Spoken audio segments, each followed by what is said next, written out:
अपना YouTube channel health competitive classes में आप सभी का स्वागत है। तो दोस्तों, आज से हम लोग सारे एनसीईआरटी को कवर करेंगे, जिसमें मैं आज क्लास 6 से मैं आप सभी को बताऊंगी। और कौन सा विषय? तो हमारी दुनिया भाग 1, जिसमें वर्ग कितना का लेके आई हूँ, तो 6 यानी कि 6 का। अध्याय कितना है? तो 1 है। और उसमें क्या पढ़ने वाले हैं? तो हमारा सौर मंडल। क्या पढ़ना है? हमारा सौर मंडल। तो हम लोग जानेंगे डिटेल में कि हमारा सौर मंडल क्या है, हम सौर मंडल के अंतर्गत यानी कि क्या क्या देखने को मिलता है, तो इसको अध्ययन करेंगे बिल्कुल भी अच्छे तरीके से। तो क्या कह रहा है? सूर्य के परिवार में क्या? सूर्य के परिवार में स्वयं सूर्य, ग्रह, उपग्रह, क्षुद्र ग्रह आदि होते हैं। यानी कि सूर्य के परिवार में कौन कौन होते हैं? तो ग्रह, उपग्रह, क्षुद्र ग्रह, और ये सभी किसके अंतर्गत आएंगे? तो सौर मंडल के अंतर्गत आएंगे, जिसको हम लोग अध्ययन ग्रह क्या है, उपग्रह क्या है, क्षुद्र ग्रह क्या है, इसको आगे जानेंगे। उसके बाद में क्या है कि दूरबीन से देखने पर क्या? दूरबीन से देखने पर सूर्य की सतह से उठती हुई आग की लपेटें दिखाई देती है, उसे सौर मंडल कहा जाता है। यानी कि जब हम दूरबीन से देखते हैं तो सूर्य की सतह उठती हुई आग की लपेटें दिखाई देती है। कैसी दिखाई देती है? तो आग की लपेटें दिखाई देती है। उसके बाद में क्या है? हमारी पृथ्वी से सूर्य कई गुना बड़ा है। क्या है? हमारी पृथ्वी से सूर्य कई गुना बड़ा है। कैसा है? तो कई गुना बड़ा है। अगर हम माने, अगर हम कहें कि हमारी क्या है, अगर हम सूर्य को क्या, अगर हम सूर्य को क्रिकेट की गेंद क्या, अगर हम सूर्य को क्रिकेट की गेंद माने तो पृथ्वी राई के दाने के बराबर होगी। किसके बराबर होगी? तो राई के दाने के बराबर होगी। उसके बाद में क्या है? शनि एकमात्र ग्रह जिसके चारों ओर छल्ले हैं। क्या है? शनि एकमात्र ग्रह है जिसके चारों ओर छल्ले हैं। उसके बाद में क्या है? सभी ग्रह सूर्य के चक्कर लगाते हैं। सभी ग्रह क्या करते हैं? तो सूर्य के चक्कर लगाते हैं। ग्रह सूर्य के चक्कर लगाते हैं, सभी ग्रह सूर्य के चक्कर लगाते हैं। उसके बाद में क्या है? तो प्लूटो। क्या है? प्लूटो। इसके बारे में क्या है? तो जिसकी गणना पहले ग्रह के रूप में होती थी। क्या है? तो प्लूटो को पहले ग्रह के रूप में गणना की जाती थी, लेकिन अब इसे क्षुद्र ग्रह की संज्ञा दे दी गई है। यानी कि कहा जाए प्लूटो को अब क्या की संज्ञा दी गई है? तो क्षुद्र ग्रह की। यानी कि अब ये ग्रह नहीं है, पहले क्या था? ग्रह था। तो अब इसको किसकी संज्ञा दे दी गई है? तो क्षुद्र ग्रह की। उसके बाद में क्या है? सूर्य भी एक तारा है। क्या है? सूर्य भी एक तारा है, लेकिन यह पृथ्वी से काफी नजदीक प्रतीत होती है। क्या होती है? सूर्य एक तारा है, लेकिन यह पृथ्वी से काफी नजदीक प्रतीत होती है, परंतु क्या है? परंतु वास्तव में यह पृथ्वी से बहुत दूर है। उसके बाद में हम लोग आगे देखते हैं।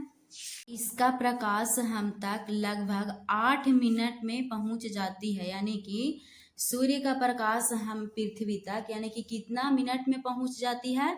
तो 8 मिनट में। उसके बाद में क्या है? सूर्य के बाद सबसे नजदीकी के तारों का प्रकाश पृथ्वी तक पहुंचने में लगभग 4 बरस लगते हैं। कितने बरस लगते हैं? 4 बरस। जबकि सूर्य का प्रकाश पृथ्वी तक पहुंचने में कितना समय लेती है? तो 8 मिनट। उसके बाद में क्या है? सौर मंडल में 8 ग्रह होते हैं। क्या होते हैं? तो 8 ग्रह होते हैं। सूर्य से बढ़ती दूरी के क्रम में बुध, शुक्र, पृथ्वी और मंगल है। क्या है? बुध, शुक्र, पृथ्वी और मंगल है। फिर 4 विशाल ग्रह बृहस्पति, शनि, यूरेनस और नेपच्यून है। क्या है? यहाँ ड्राइंग के माध्यम से क्या है? बुध, शुक्र, पृथ्वी, मंगल और फिर क्या है? बृहस्पति, शनि, यूरेनस और नेपच्यून है। उसके बाद में अंतरिक्ष से देखने पर पृथ्वी कैसी नजर आती है? तो नीली नजर आती है। यानी कि जब अंतरिक्ष से हम देखते हैं तो हमारी पृथ्वी कैसी नजर आती है? तो नीली नजर आती है। अब नीली नजर आती है तो ऐसा क्या कारण है? क्योंकि वायुमंडल के प्रकाश की किरणें परावर्तित होती है। क्या होती है? वायुमंडल के प्रकाश यानी कि क्योंकि वायुमंडल की प्रकाश की किरणें परावर्तित होती है तथा समुद्र की सतह से नीले रंग का प्रवर्तन सर्वाधिक होता है। क्या होता है? तो समुद्र से नीले रंग का प्रवर्तन क्या होता है? सर्वाधिक होता है। चूंकि पृथ्वी का 71% भूभाग पर क्या है? जल है, जल से घिरा है तथा मात्र 29% है जो क्या है?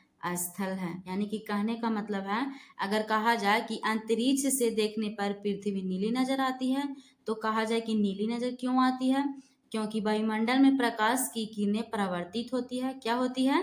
परावर्तित होती है तथा समुद्र की सतह से नीले रंग का प्रवर्तन सर्वाधिक होता है।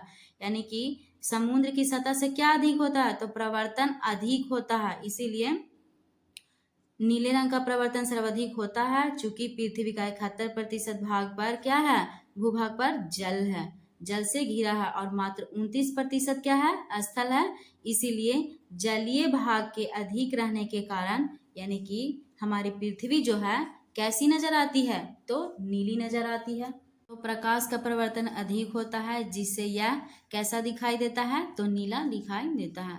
उसके बाद में कहा जाए कि पृथ्वी के चारों ओर भी एक क्या घूम रहा है? पिंड घूम रहा है। पृथ्वी के चारों ओर एक पिंड घूम रहा है। उसके बाद में पृथ्वी का एकमात्र उपग्रह क्या है? तो चांद है। पृथ्वी का एकमात्र उपग्रह कौन है? तो चांद है। उसके बाद में चंद्रमा पृथ्वी के बहुत नजदीक होने के कारण इतना बड़ा दिखाई देती है। यानी कि चंद्रमा जो है तो इतना बड़ा क्यों दिखाई देती है? क्योंकि नजदीक होने के कारण। किसके नजदीक होने के कारण? तो पृथ्वी के बहुत नजदीक होने के कारण इतना बड़ा दिखाई देता है। उसके बाद में कहा जाए चंद्रमा का प्रकाश चंद्रमा का प्रकाश पृथ्वी पर लगभग 1.25 सेकंड में पहुंचता है। कितना सेकंड में? तो 1.25 सेकंड में पहुंचता है। उसके बाद में चंद्रमा पृथ्वी की एक परिक्रमा 27 दिन 8 घंटे में पूरी करता है। यानी कि जो चंद्रमा है पृथ्वी की, किसकी? तो पृथ्वी की एक चक्कर परिक्रमा 27 दिन 8 घंटे में पूरी करता है। कितने घंटों में? यानी कि 27 दिन और 8 घंटे में। और इतना ही समय में वह अपने अक्ष पर भी एक बार घूम जाता है। यानी कि कहने का मतलब है चंद्रमा पृथ्वी को भी घूमती है और अपने आप पे भी घूमती है। यानी कि वो इतना ही समय में अपने अक्ष पर भी एक बार घूम जाती है। यही कारण है कि हमें सदैव चंद्रमा का एक ही चेहरा दिखाई देता है। उसके बाद में क्या है? चंद्रमा पर ना तो जल है, क्या है? चंद्रमा पर ना तो जल है और ना ही वायु। यानी कि कहने का मतलब है चंद्रमा पर ना तो जल है और ना ही वायु। यह दिन में बहुत गर्म, यानी कि दिन में बहुत गर्म और रात में बहुत ठंडा रहता है। यह इसका धरातल उबड़ खाबड़ है। यानी कि कहने का मतलब है कि इसका धरातल क्या है? उबड़ खाबड़ है और इस पर मिट्टी भी नहीं है। यानी कि इसको एक बार में समझा जाए तो चंद्रमा पर ना तो जल है और ना ही वायु, और यह दिन में बहुत गर्म रहती है और रात में ठंड रहती है। और इसका धरातल कैसा है? तो उबड़ खाबड़ और इस पर मिट्टी भी नहीं है। सभी उपग्रह अपने ग्रह के चारों ओर घूमते हैं। यानी कि सभी उपग्रह भी हैं जो अपने ग्रहों के चारों ओर घूमते हैं। तो इसकी कल मैं ऑब्जेक्टिव लाऊंगी। तो कैसी लगी मेरी वीडियो? अगर अच्छा लगा हो तो चैनल को लाइक और सब्सक्राइब करें। थैंक यू, धन्यवाद।